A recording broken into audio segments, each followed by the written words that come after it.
We are live here at NRG Stadium in Houston. I'm Ravi Kapur with Diya TV's coverage of the Howdy Modi events. Narendra Modi, the Prime Minister of India, visits Houston for the very first time, and greeted on stage was none other than President Donald Trump. And quite literally, they walked off hand in hand. We'll get into that a little bit later, but I've got a guest here right off the top. It's none other than Shalabh Kumar, who has been on our airwaves a number of times over the years. If you don't know who he is the founder of the Republican Hindu Coalition. And Shally's become a figure in our ethos because he gave a significant amount of money to President Trump in 2016, really at a time that President Trump did not seem to have a whole lot of momentum, but around the time where Trump was able to turn the corner, get the nomination, Shalabh Kumar was there in Trump's corner. Even when it looked very dire, Shalabh Kumar and company threw a rally for President Trump to get him engaged with the Indian American community, which President Trump attended in 2016. And in a conversation that we actually had with Steve Bannon, who's now the co-chair of the Republican Hindu Coalition, Steve Bannon said, who was the CEO of that Trump campaign in 2016, said that was a pivotal event, one of the best events they had down the stretch. So, Shally, it's always great to see you. You bring tremendous insight and clarity to what's going on. What did you just witness here? We just saw two world leaders on stage in a manner that, frankly, I don't think any of us have ever seen before.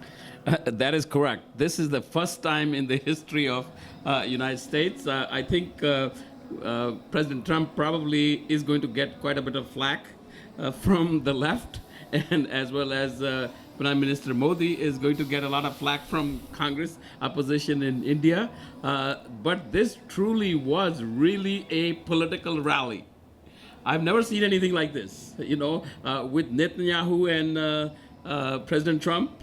They support each other, let's say, through tweets, but like a event like this, where there's a victory lap, where President Trump and Prime Minister are going hand in hand around the entire NRG Stadium and waving to 50,000 Indian Americans, mostly Hindu Americans, so it was a great show. It's obviously we are very happy that the events have turned out this way. This has been long in coming, starting in 2012 when I first met the Chief Minister Narendra Modi of Gujarat. I was clearly very impressed by that. His only problem in becoming a candidate for Prime Minister of India was that he was diplomatically isolated from United States. So we brought in at that time a very high-level delegation, congressional delegation, to end his diplomatic isolation on March 28th, 2013, and then, of course, the rest is history. Steve Bannon has said, I think in one of the interviews with you, that Modi was Trump before Trump. And, that has been the history. What Prime Minister and President are talking today are the same issues which were talked on the March 28th, 2013 meeting with Chief Minister. He was looking that far out. What the relationship between U.S. and India should be in terms of strategic alliance in defense, in trade, in stopping the ban of LNG sale to India, advanced weapon systems to India, and holding Pakistan completely, totally accountable for their actions. So today you could see there the crowd and the president and prime minister, they get all very energized when they talk about radical Islam, because that is a common threat to both the countries. It was a phenomenal show. Let's put it this way today. It's a great show. Of course, it has a very strong meaning, because sometimes the president Trump, through his tweets, he makes a kind of an off-the-cuff remark, like when he made the remark on, he'd be glad to mediate if needed between India and Pakistan. So right after that, or let's say the word that had gone out and had become public, I probably got like 100 calls from Indian television stations and radio stations and all the people over there. Oh, what's going on? You thought he says President told you and President declared on October 15th, 2016, that Hindu American rally, where he coined, by the way, the phrase "Ab ki baar Trump Sarkar," and he said that at that time that if he became the president he was elected and he became the president of the United States, India will have a best friend in the White House. Now, move forward 3 years, almost, roughly 3 years later, what do we hear today? Prime Minister Modi congratulated him for the Ab ki baar Trump Sarkar campaign. He actually cited that. He said Ab ki baar Trump Sarkar, which was initiated by Shalli. I mean, it's a remarkable turn of events. Obviously, you and I have been following U.S.-India our entire lives, living, and certainly for me, my entire life living in the United States. There are a lot of people that are not happy this event took place. We thought initially we saw very few protesters. We walked into the arena. The call time for media was 5 a.m. So a lot of us got here very early. They didn't let us out the door. Once you were in, after 8:30 a.m., we were not allowed to go back out. So we were fortunate, and we're going to have a report from Jonathan Cho after Shalli and I conclude. But there were at least 10,000 protesters by most reports, certainly thousands. And we have video on our Twitter account, twitter.com/Diya TV, to show the magnitude of that protest. Shalli, obviously, you told me years ago you were a Democrat and now you're a Republican. Most Indian Americans vote Democratic. But Modi and Trump have this bond, this alliance, this friendship, this brotherhood. I mean, they walked out hand in hand. I've never seen anything quite like that. What does this mean? Because it's very clear, at least from a layman, that Trump has an affinity for Indians and Indian Americans. Indian Americans, by and large, did not vote for that man in 2016. Do you think that this is an opportunity for President Trump to peel away even more Indian Americans to vote for him in 2020? Well, first of all, I want to disagree with you on a couple of things. Let me correct that. We have a very, very reliable poll, which in the battleground states, 65% of Hindu Americans voted for President Trump. I literally talked to the CEO of the Democratic Party a couple of weeks ago. They can say that. Was like definitively. No. I'm just telling you, this is what the AAPI data and the Democratic CEO. They don't even know how to. Let me just ask you this over there. Ask any pollster. Here, I'm going to just strongly disagree with you. They don't even know how to separate Indians, let alone Hindus. There's no way for them. I totally know how exactly the polls are conducted. You have to get a base. You're gonna talk to, let's say, 500-600 people, and you have to have a database to actually go to those 600 people. When they conduct a poll, what they do is Asian Americans, just Asian Americans. And in that group, what follows? Whosoever comes in. So out of the population of, let's say, in their poll sample, say 600 people, hardly there will be like 30, 40 Hindus. Where are you going to get the poll? So, that result is just wrong. This poll was conducted by a very reputable firm who has done that for years and lives with Indian Americans in the United States, every day.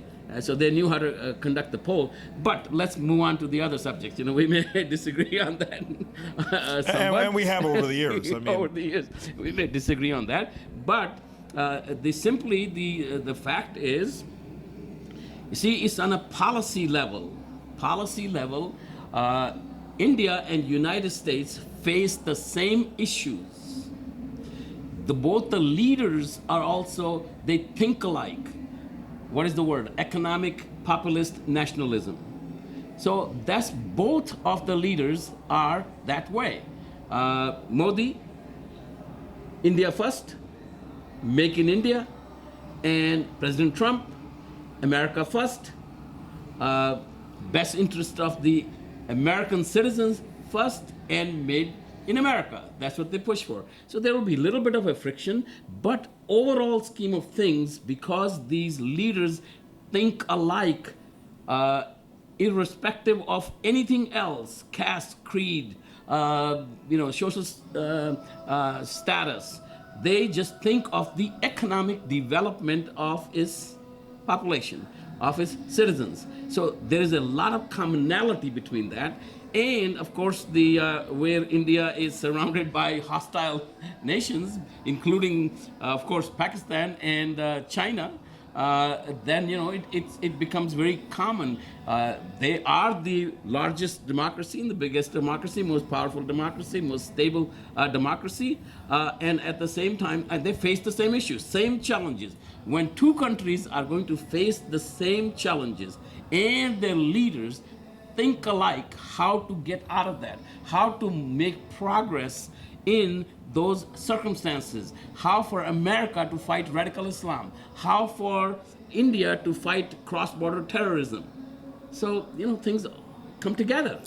Well, let's talk about something that did unify this crowd. And again, this is a partisan, pro-Modi, pro-India crowd. So don't make any mistake here. There were no protests. I didn't see one banner unfurled. I didn't see anybody. Maybe someone got in here, but I don't think so. Security was tight. You want to talk about the protest? I'll tell you. Right. We'll talk about the protest in a moment. But what I want to get into is, you see these two men with this alliance, and there are so many people now using that. There are narratives on social media. There are narratives in mainstream media. We had Bernie Sanders, Senator Bernie Sanders, a very prominent Democratic candidate who almost won in 2016 that Democratic nomination. Certainly a front runner here for the 2020 campaign. Wrote an op-ed in the Houston Chronicle that got published today, speaking out about this particular event, this alliance between Trump and Modi, and really denouncing this. Not just Bernie Sanders, but Congressman Ro Khanna, who's the co-chair of the Sanders campaign, also took a very strong stance against Hindutva. And a member of Pakistan caucus. And he has joined the Pakistan caucus, and we do have an interview that we will play with Ro Khanna exclusively that I conducted on Thursday with Congressman Khanna explaining his rationale. So we have forces on the left from the Rashida Tlaibs and the squads, AOC. There's a group of folks that are portraying India and portraying Modi post-Kashmir decision as someone that is ostensibly committing genocide or out there trying to eviscerate minorities in India. The Trump-Modi alliance is significant for Indian Americans because it seems like Trump is interested in working with the community. But can you translate what's going on politically? I mean, obviously you have a perspective, but I appreciate your perspective because there are 10,000 people out there in the sweltering heat that are very mad that this took place, and even more on social media. You know where these 10,000 people come from or came from and what they're pretending to be? It's just like the history of Pakistan all the time. 1947, when the British divided India and it became India and Pakistan, they set up rules which everybody is supposed to follow. That is, if the ruler of the country at that state, at that time, Maharaja Hari Singh, decides to join the state of India, then that's what holds. And he submitted his instrument of accession to India, and Governor General of India at that time was Lord Mountbatten. He accepted it on October 27th, and since then it became an Indian state. But 6 months prior to that, now it's a well-known, it's not a secret anymore, because it's so long ago, Pakistani army organized Operation Gulmarg in February of 1947. Pakistan does things regardless of any rules. They organized 20,000 Pakistani militia, saying that they are that's not a Pakistani army, they are just insurgents. They are Kashmiri people. That was Pakistani army that attacked India. So their guys is not just 1947, 1965, 1971, 1998 or 1999. So, the latest war. So they always have this. The reason I'm telling you this is you really have to study the history of India You have to really get to know the facts. Then it becomes obvious what these protesters are. You know where these protesters are coming from? Pakistan, directly or indirectly, offered $200 plus expenses to come to this protest. Okay, so well, that's a strong allegation there, Shally. We'll have to verify that. Actually, that price, I'm told, when President Trump decided to come in, it went up from $200 to $500. So you say now they say someone spent $500 times 10,000 people? That's correct. $5 million budget was put in to organize this protest. If you ask these people, and I don't think media, I mean, you could just take the photograph. If you really are a movie or video of that, if you really ask them, they're pretending to be not Pakistanis, they're pretending to be Kashmiris. Okay. Well, there have been a lot of calls to members of Congress saying I'm a Kashmiri constituent. They've never seen Kashmir. They've never been there. They don't know anything. This is a story Pakistan plays out for years and years and years and years. It's the same thing. 20 Lashkars of 1,000 people, 20,000 members of the Indian or Pakistani military attacking India, not going to accept what the British made up the rules, not going to accept plebiscite, went to UN when they got defeated, finally when the Indian army got airlifted into Srinagar. Their history is so clear, but the left, the press, the mainstream does not bring it out. 1971, March 16th and 17th, General Tika Khan, who was in charge of now Bangladesh, East Bengal. What did he do? He says, we are not killing enough Hindus. We are not converting enough Hindus. We are not raping enough Hindu women. So what did he do on this March 16th and 17th? Study that history. And the truth verification of that, there is a famous blood telegram, which was written by the US Consul General stationed in Dhaka. In 2 days, at least 50,000 women, young girls, Hindu girls, and some Muslim girls also, lost their virginity. Okay? It's their normal way of operation. Lie, lie, and lie. To make people just believe that that's what it is. But it's really not that. And every time they do that, then what happened in 1971? 17th day of war. India takes 90,000 prisoners. Pakistan loses 1/3 of its, half of its air force, half of its navy. So they're always on the same path. Kargil. What does the Kargil says? Kargil, Pakistan always tries. They have to try. And I guess for the audience who may not know some of this history and some of the context of what Shally's talking about, I think it's important that some of this is showcased because we don't necessarily hear about the past. I mean, one big story that we've been covering for some time now is the Kashmiri Pundits and how the genocide of 350,000 Kashmiri Pundits, which is not well reported, not well documented, and it's very unfortunate. And we've met a lot of the pundits in recent years, and some of them are here in Houston right now. And that was the most horrible most terrible night. Most terrible night, January 19th, 1990. All of a sudden, every time they take a little even worse attitude. So all the mosques, loudspeakers, they start to blare out. Your audience may not understand Hindi, so I'm probably not going to repeat in Hindi as to what they are. You can go for it. We have a lot of English viewers English out there. viewers. Yeah. He says they started to speak. Now let me remember that all the words of that. They said, "Jago, jago, subah hone wali hai." That's what's blaring. Jago, jago, ab subah hone wali hai. Ab रूस ने बाजी हारी है. अब पाकिस्तान कश्मीर बनेगा पाकिस्तान के साथ, कश्मीरी मर्दों के बगैर, लेकिन कश्मीरी ब्राह्मण औरतों के साथ. So what does that mean? So they now gave a very clear signal. All the men, Kashmiri Pandits, leave. Women, you can't leave. Because you belong to us. You are our property. That's what they did. And then there was a mass exodus. So that night alone, where the Kashmiri men, Pandits, they tried to hide their girls and their women in their stores. But how long they can do?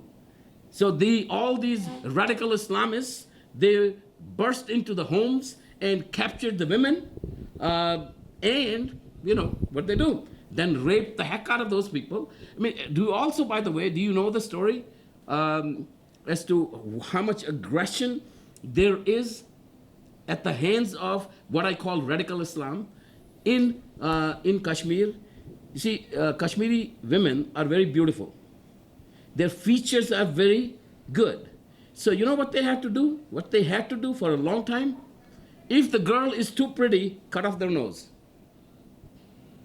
Because that's a life threat. Right, if you're too beautiful, you are, you're a target. Let me get into this last point here. I mean, Shalli, obviously we can talk for hours, and I'm sure hopefully we'll have folks that are engaged in this conversation. Again, Shalli brings a different perspective than I see on a lot of venues. The fact that President Trump brought up radical Islamic terrorism, the fact that Prime Minister Modi also closed the loop on this, and actually asked the crowd to get up and give President Trump a standing ovation. Absolutely. For his efforts in eradicating terrorism, something I've never seen before. Connect that dot for us, and what is the impact of these two men aligning in that way? See, both countries are victim of radical Islamic terrorism. Actually, India in a much bigger way than United States. There was 9/11, but India, there's a lot more. And I take the view, again, it's philosophical, that radical Islamic terrorism in India started almost 1,000 years ago with the people like brutal rulers, invaders like Ghaznavi, Khilji, Gauri. Today's radical Islamists and all the 4 wars which have taken place, what they do is just a continuation of their brutality. Okay? And so, of course, President Trump, West has seen this brutality just now. India has seen this brutality all the time. So, and the Indian American diaspora here, mostly I said, 95% of that Hindu, they have seen this. They have been brutalized. Their forefathers, they have been brutalized. The Kashmiri Pandits, you saw them on the back. There is all these people in orange. They were there as a group. They have been brutalized. So when they see 2 world leaders get together and join forces to fight that brutality, of course everybody's going to celebrate. That's what happened. But there are lots of people out there that think that this is an anti-Muslim effort, right? There's a lot of initiatives in the United States that are concerned that Muslims are going to be unfairly targeted. There are peaceful Muslims out there. Don't get me wrong. We're talking about protesters. Shalli Kumar, very strong comments as always. Well, I mean that's what makes for interesting dialogue. Shalli, I always appreciate you spending time with us, and thank you for your context. And certainly we have many more conversations to come as 2020 is around the corner. But certainly that was definitely a political rally. That definitely was a political rally. That's one thing we could totally agree on. For sure. A political rally. And speaking of a rally, let's play a clip now that we have exclusively that's gone viral now on Twitter. Our Jonathan Cho out there, Emmy Award-winning journalist, getting video exclusively for Diya TV of what we believe to be thousands of protesters, if not tens of thousands of protesters. At least the number is about 10,000 of people protesting there. They were actually lined up, barricaded in a region. They were far away from NRG Stadium. And I want to make another comment on this issue. Sure. Since you come to know Steve Bannon really well. So Steve I only met him once, but okay, there, if you had say an that, interview. but sure. So Steve Bannon had predicted this. So he had told, I introduced India ambassador to United States, Shringla, to Steve Bannon. Right. So we had like an hour and a half long meeting where, when learning all what is going on, when Steve Bannon found out that there is these 10,000, 15,000 protesters which are going to go out there. So and American media is going to cover not what is going out inside. They're going to go cover what is outside. Sure. So he had recommended very strongly that there be a counter protest. Take the 15,000 people sitting inside and take them in and do a counter protest. That was his advice. Now there, I think we lack. That is, Indian Americans, government of India, they lack connecting to American masses in general. So if there was a counter protest, okay, then CNNs of the world, they will be forced to cover the other side as Right. well. They'll hear all what happened to Kashmiri Pandits. Right. I mean, this is actually a good point in the sense that obviously the mainstream media will go for the visuals, That's right. of people that look like minorities that are saying that they're oppressed. That is going to be out there. And we have very candid video, and it's been retweeted quite a bit. And of course, the narratives on here are very different, and those folks, by and large, look at things politically in a different way. But I do think it was pretty interesting, compelling video. And I've got Jonathan Cho actually with a report exclusively for Diya TV with insight from folks on the outside that we're going to play for you. And I want to thank Shalli for his time. And I do appreciate the context that you provide, because these are really sensitive issues. And I think oftentimes in the United States, we look at things as Democratic or Republican, but the reality is there's a lot of folks that are in the middle that, are hardworking folks. Indian Americans, again, I can't tell you how many people we've had on all of our shows that say, hey, my so-and-so came here with $8 and a dream, right? I mean, I can't tell you, my own father included. So there's all these stories, and most of these folks are self-made. And so it's interesting to get your perspective. It's interesting to have some of the other folks come on to talk about it.